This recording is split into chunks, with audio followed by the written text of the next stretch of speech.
Hello and welcome back to my channel where we talk about books and writing.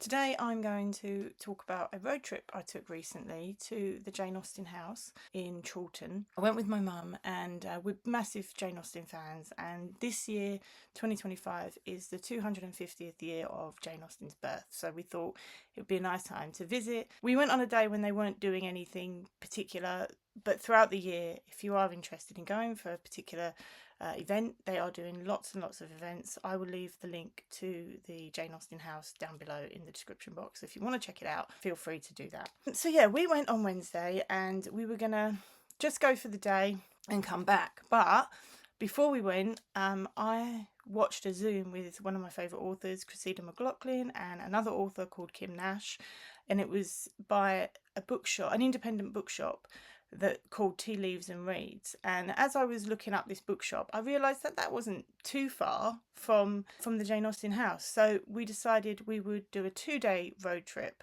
incorporating a trip to the independent bookshop. And I went on a little bit of a book splurge over the course of the 2 days. So as I talk about this, I will also talk about my book haul that I got, which I'm really excited about. Day one was Wednesday. We set off, and the Jane Austen house has timed entries because it's quite a small house and they only let about 14 people in at a time. You can stay as long as you want when you get there, but it has timed ticket entries. So we were going in just after 12, I think, so we were aiming to get there for about 12. Unfortunately, traffic happened, as it usually does in the UK on motorways, and we didn't get there quite as on time as we wanted to, but that was fine. We phoned ahead and we were able to make other arrangements. The village of Chawton itself is such a lovely, quaint little village. There's literally a pub, a tea room called Cassandra's Cup, which was named after Jane Austen's sister, Cassandra. And then there's Jane Austen house. You also have a church nearby that Jane Austen used to worship in, called St Nicholas, I believe, and that is on the grounds of a larger house called Chawton House. What I'm going to do is, I didn't take any video footage, unfortunately, because I just wanted the day to be about just enjoying it for what it was, going there, visiting the place, having fun. I did take pictures, so throughout this video I will insert some pictures at various points, just showing you what we saw. So when you go into the Jane Austen house, you obviously go to the gift shop, and I spent ages in there. Before we even visited the house, we spent ages in there. Got a lovely selection of books, so obviously I gravitated towards that, and I immediately spotted the book that I wanted. I went with the intention of buying Pride and Prejudice because that is my favourite Jane Austen book. Obvious, I know, but still I love it. And I saw this absolutely gorgeous edition that was on sale, thankfully, and yeah, I was like, I want that. So I kind of knew I was going to come back to get that book because it was just beautiful, and I'll show you that book a little bit later in the vlog. So once we'd got our tickets, which by the way last for a whole year from the day that you visit, so your first visit, and then it continues for the year, so you can go back as many times as you like as long as you've got your tickets. We went into the gardens and we had lunch. We bought our own lunch, so we just ate that straight away, and then we went into the house, and the first thing you do when you go in is you go into like a little kitchen, and it's got a video play, audio playing, telling us about Jane Austen's life, what sort of things she would do there, how she spent her time there, things like that, all the way up to her death. And that was really interesting. From there, you go into the first room, which is where the first edition of Pride and Prejudice was first read, and you got to pose with a version of Pride and Prejudice, not the version that was read out.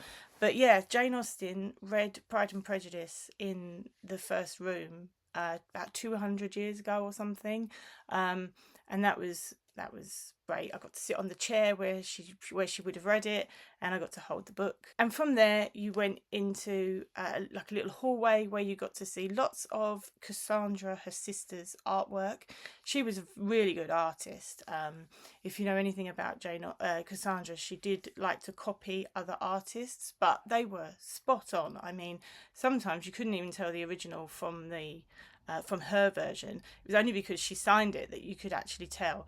And Jane Austen house is the only place where they've got I think about 10 or 14 of Cassandra's paintings all in one place. So that was really nice to look at. From there, we went into the dining room where Jane Austen's desk was set up, and she would write in there, like a little table. It wasn't a desk, it was a little table, and she would write her books there. And it was, I didn't know this, but apparently she had really bad eyesight. So it was a table that she could easily move to the window. And she used to observe people going by, and she would write about them and their exploits in her letters to her sister and things. It was really funny. And you get some of these extracts throughout the little information cards all the way throughout the house. She was wickedly funny. She was a very funny lady, I've got to say. Then you went upstairs. I didn't take loads of pictures in the house, I've got to admit, because as I say, I was too busy reading everything that was there. You went upstairs, you saw her bedroom. Then you went into another room that was all about her family. And then after that, you went into like another room, which is all about her writing. And you got to hear like first chapter readings of some of her books, which was quite nice. And then obviously we learned more about her death and the end of her life. And then after that, we went into another room, sort of came back downstairs. And then the last room we went into is all about the various variations of films and television shows. So we had things like Clueless mentioned, Persuasion, Sense and Sensibility, and my personal favourite, the 1995 version of Pride and Prejudice. You got the whole script like set out in all its different episodes. I took some pictures of that. After that, we went out again and we decided to go and take a little walk down to St Nicholas, the church where she would worship. So that was quite a pleasant walk, and the church was lovely. It also had in the graveyard the graves of Cassandra and her mum. So although Jane Austen was not buried there, her sister and her mum was. So we went to see that. There's also a little statue of Jane Austen saying, like, and the little sign that says, Jane Austen came here to worship, which was quite nice as well. Chawton House was closed. We met someone as we were walking to the church. They were like, you can't come in. They were closed. And we were like, we just want to see the church. So, the church is fine, but the house is shut. So we were like, that's fine. But then we went to our hotel and we rested. And then the following day, we went to Steventon, which was where Jane Austen was born. Now, the rectory was the rectory where she was born and where she lived as a child was not there, but the church where her dad was rector was there. So we went to see that. We went to see the church. She was also baptised in that church as well, and that was beautiful. When we got there was quite a lot of people, but they were kind of like at the end of their kind of visit, and they were leaving. But when they left, the silence that blanketed the whole place was just perfect. We were just able to sit there for a little bit and just, have a little time to ourselves, really, and just sort of like, just be for a minute. And that was really nice. But stained glass windows in there were few and far between, but the ones that they did have were just exceptional. They were lovely. Around the back, they've also got the grave of her brother as well. So we went to see that with James Austen, who took over the rectorship when her dad passed away. So we went to see that one as well. After that, we went to Way Hill, which is where Tea Leaves and Read were. Unfortunately, I didn't get a picture of the bookshop. I should have done, and I am kicking myself to this day that I didn't get a picture because it's lovely and it's quaint. But I will leave a link to Tea Leaves and Read's Instagram down below, and you can see for yourself that it is a superb little bookshop. It's a lovely independent bookshop. The people there are lovely. So many books for such a small space as well. Like, I was surprised at how many books there actually were. So yeah, let's talk about those books that I mentioned earlier. I'm going to start with the one that I got at Jane Austen's house. So this is a version of Pride and Prejudice that I've not seen before. I've been meaning to get myself a copy of this, and I was looking at Kindle books and I was thinking I'll get a Kindle book. I even tried to borrow one from the library because I wanted to read it a few weeks ago, and the one I got turned out to be a shortened, like, Cliff Note version of Pride and Prejudice for kids, and I was like, this is not what I wanted, so I gave that back. But this is a beautiful edition of Pride and Prejudice. I just love this cover so much, and there's some illustrations inside that I just think are exceptional. And there's that as well. How beautiful is that? How beautiful. I just thought it was lovely. So that's going to be, I think I'm at a point, and you'll see from the other books that I've got, I think I'm at a point where I'm ready to read some more romance, which is ironic because I'm writing a fantasy book at the moment. But I think it's because I'm writing a fantasy book that seems quite heavy. So when I read, I want something to sort of like lift me up and make me feel happy and cozy and all that stuff. And Christmas and fall is just around the corner, and there's some really awesome fall and winter romances that I really want to read. So I think I'm going on to some romance books at the moment. So that was my first book. I'm really sorry if the camera shakes. It's just me putting the books down.